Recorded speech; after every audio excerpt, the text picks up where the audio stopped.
Okay, let me ask you this. What do you want most out of life? Like if you really boil it down. Hmm. Chances are, maybe you thought happiness, or I don't know, a life without problems. Sounds pretty good, doesn't it? It does sound good. It's what most of us think we want. But what if the stuff we're looking at today completely flips that? Huh. Suggests that maybe chasing pure happiness or trying to dodge all problems. Yeah.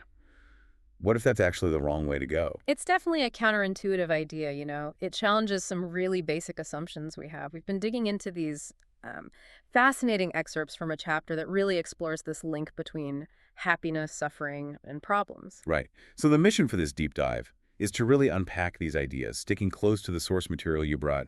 We're starting way back with an old story, touching on biology, psychology. And yeah, even a philosophical panda gets involved. Can't forget the panda. But the goal is to pull out the key insights, to try and understand why maybe discomfort isn't just something to avoid, but maybe it's actually essential for a fulfilling life. Let's start then, thousands of years back. The source tells this story, right? About a king, foothills of the Himalayas. He wants his son to have this absolutely perfect life, shielded from all suffering. Yeah, I remember this part. He built these, like, incredibly high walls around the palace. Exactly. Anything unpleasant, sickness, getting old, death, totally hidden. The prince was just surrounded by constant pleasure, luxury, young people. You'd think that would work, right? You would, but the source says, nope. Despite having everything, the prince felt empty, meaningless. All that stuff didn't bring joy. It just made him feel, well, kind of pissed off, actually, really dissatisfied. Huh. So that emptiness, that feeling, it pushed him. Yeah, he eventually snuck out, and that's when it hit him. He saw for the very first time real human suffering. A sick person, an old person, a dead body, and also an ascetic, someone who had renounced everything. Wow. Must have been a massive shock after that sheltered life. Totally. A huge existential crisis. He just couldn't square the suffering he saw with the perfect bubble he'd lived in. And his first reaction, according to the source, blamed the luxury. He thought his riches must be the cause of his own inner misery. So he swung completely the other way. Completely ran away, gave up everything, went for like extreme voluntary suffering, starving himself, living in dirt, just total deprivation. He figured that must be the path. That sounds awful. Oh, it was. Pushed himself to the absolute brink, eating like a single nut a day sometimes, years of hunger, sickness, loneliness. Yeah. But then another big realization hit him. Which was That suffering just for the sake of suffering, that wasn't meaningful either. It was just suffering. It sucked, especially when it had no point, no purpose. Okay, so neither extreme worked. Not the endless pleasure, not the endless pain. Right. So the source says he cleaned himself up, found a tree near a river, and just sat. Meditated for a long, long time. The famous story, under the Bodhi tree. 49 days, legend says. And during that time, he had these profound insights. And one of the biggest, suffering isn't really something you can escape or embrace to find meaning. Yeah. It's just part of life itself, inherent. Inherent. But surely it depends on your situation. Like rich people suffer differently than poor people. That's the catch, isn't it? The source points this out. The rich suffer because of their riches, maybe fear of losing it or the emptiness it brings. The poor suffer from poverty. If you have a family, you suffer from worrying about them, potential loss. If you don't have one, you suffer from loneliness. And chasing pleasure versus avoiding it. Same deal. Chasing it leads to addiction, dissatisfaction. Avoiding it leads to feeling deprived, like you're missing out. So it's not that all suffering is the same in intensity or type, No, definitely not equal. but it is universal and unavoidable, no matter who you are or what you have. Exactly. And that realization became central to his whole philosophy, this prince who became the Buddha. Understanding that pain and loss are just facts of life. And a lot of our extra misery comes from fighting that, trying desperately to resist what's inevitable. That's a really powerful place to start.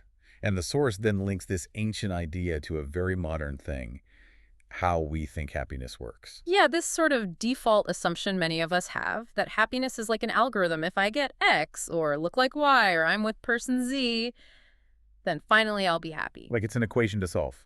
Right. And the source argues pretty strongly that that belief itself is the actual problem. Happiness isn't 2 + 2 = 4. It's just not solvable like that. And it connects us to our biology, saying dissatisfaction isn't a flaw. Yeah, it argues that some level of unease, of dissatisfaction, isn't a bug in the system. It's inherent and maybe even necessary for us. Okay, is this where the panda comes in? Disappointment panda. That's him. Hmm. The source uses him as this great metaphor, right? Yeah. For hearing those truths that are kind of harsh, unpleasant, but you really need to hear them. Like the friend who tells you something you don't want to admit. Exactly. He's the one telling you the tough stuff. And the harsh truth here, biologically speaking, we suffer because it's actually useful for us. Useful? How is suffering useful? Nature's preferred method for inspiring change. That's the argument. So, evolution basically wired us to be a bit unhappy. That sounds kind of bleak. Maybe not bleak, but effective for survival.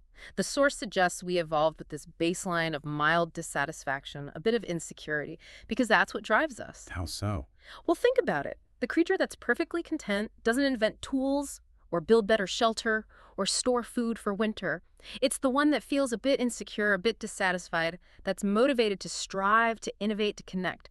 We're kind of wired to be slightly unhappy with what we have and more interested in what we don't have. No, pain and misery. They're not bugs, they're features. That's the claim. Pain is feedback, critical feedback, whether it's physical or psychological. Okay, give me the source's example. The classic one is stubbing your toe. Hurts like hell, right? Oh, yeah. But that pain is vital info. It tells you where your body ends, what's solid, teaches you to pay attention. Avoiding that kind of pain altogether would be dangerous. You'd constantly injure yourself. And psychological pain, Yeah. is it the same idea? The research mentioned suggests our brains process it very similarly. Like physical pain signals a boundary crossed, right? Psychological pain, rejection, failure, loss signals. Something else is out of whack. Some other kind of limit or equilibrium is off. So the sting of rejection, for instance, that's feedback too. Precisely. It's unpleasant, sure, but it can teach you things, maybe prompt you to change how you interact or what situations you put yourself in, just like the stub toe teaches you to watch where you're walking. The source argues if we shield ourselves too much from healthy discomfort, we lose that vital feedback. We disconnect from reality a bit. Okay, so suffering is universal. It's biologically useful feedback. Does that just mean we're doomed to feel bad?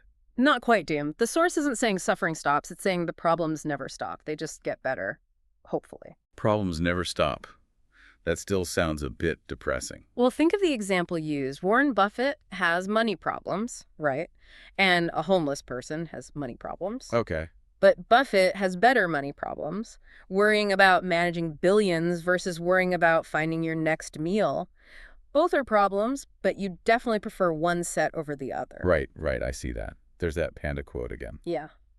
Life is essentially an endless series of problems. The solution to one problem is merely the creation of the next one. So the aim isn't a problem-free life, because that's impossible. The aim is a life full of good problems. Problems you are equipped to handle, or maybe even problems you find meaningful to tackle. Okay, so problems are constant. They just upgrade. Where does happiness actually come from in all this? Right. The key concept, the source, really hammers this. Happiness comes from solving problems. Solving them. That's the magic word. That's the core idea.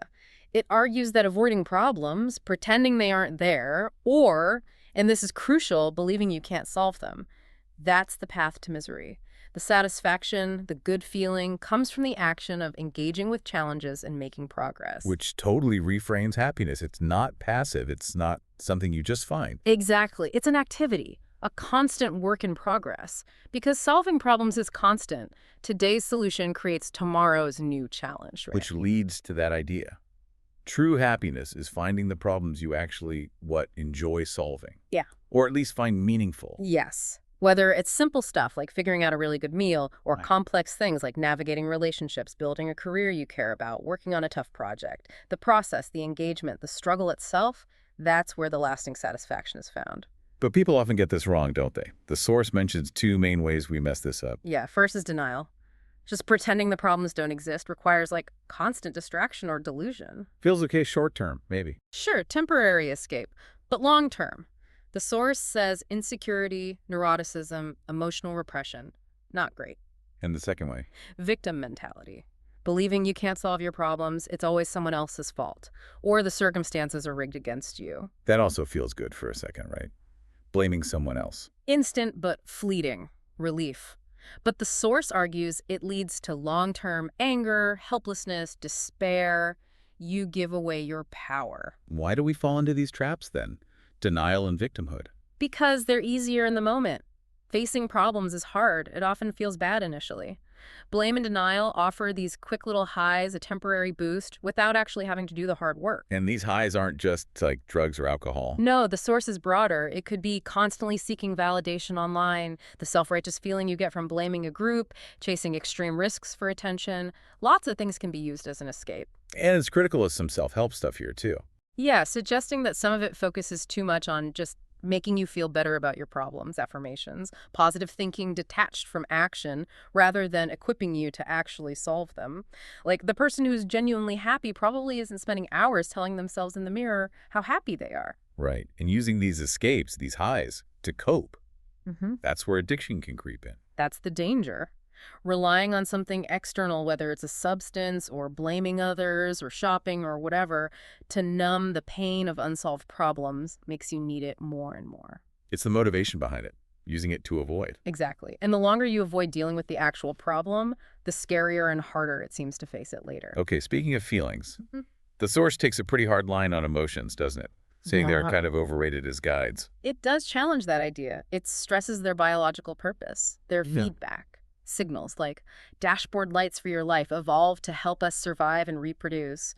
They're suggestions, not commandments. So feeling sad because you're alone is a signal. Yeah, a signal like, hey, maybe don't do the things that are leading to you being alone so much. It's a call to action. Negative emotions are calls to action. Positive ones are rewards. Kind of, yeah. Positive feelings are often temporary rewards for doing something adaptive or effective.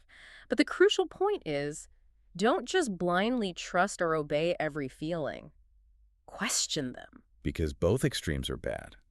Repressing them means you miss the signal. Right, you ignore the feedback needed to solve the problem. But over-identifying, thinking, I feel it, therefore it's true and justified. Like, I'm angry, so I have the right to yell. Exactly. The source gets pretty blunt here, comparing that kind of emotional reasoning to how a toddler or even a dog might operate. It lacks that layer of critical thinking. So just running on pure emotion leads to bad choices. And it fails because emotions just don't last. That's the hedonic treadmill idea again. Whatever makes you happy now, you adapt. Biology always wants more or something different. The feeling fades. Which brings it all back to the problems being unavoidable. And that everything good comes with its own built-in sacrifice or struggle, that dream job. It has its own unique stresses, that perfect partner. They're also the person you'll argue with. You can't have the positive without the negative it defines. No permanent, pain-free happiness state exists. That feels challenging. We're constantly sold this idea of happiness without suffering. But maybe that's the illusion, which leads to what the source says is the real question we should ask ourselves. It's not the easy one. What do you want out of life?